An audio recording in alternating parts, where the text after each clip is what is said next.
Egyptian ചരിത്രത്തിലെ ഏറ്റവും ആകർഷകമായ വ്യക്തിത്വങ്ങളിലൊന്നാണ് ക്ലിയോപാട്ര. എന്തുകൊണ്ടാണ് ഇത്രയധികം ആളുകൾക്ക് അവരെ ഇഷ്ടപ്പെടുന്നത്? ഈജിപ്തിലെ ടോളമിക് രാജവംശത്തിലെ അവസാനത്തെ രാജ്ഞിയായിരുന്നു ക്ലിയോപാട്ര. സൗന്ദര്യവും ബുദ്ധിയുമുള്ള ഭരണാധികാരി എന്ന നിലയിൽ അവർ പ്രശസ്തിയായിരുന്നു.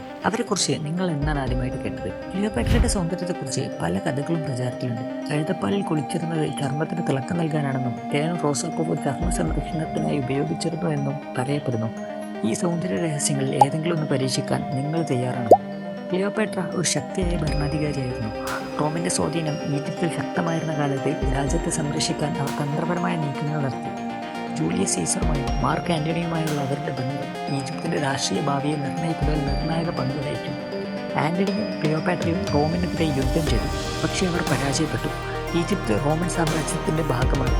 ഈ പരാജയത്തിൽ മനംനൊന്ത് ക്ലിയോപാട്ര സ്വയം ആത്മഹത്യ ചെയ്തു എന്നാണ് പറയപ്പെടുന്നത്. അവരുടെ മൃതശരീരം അഥവാ ശവകുടീരം ഇന്നും കണ്ടെത്തിയിട്ടില്ല.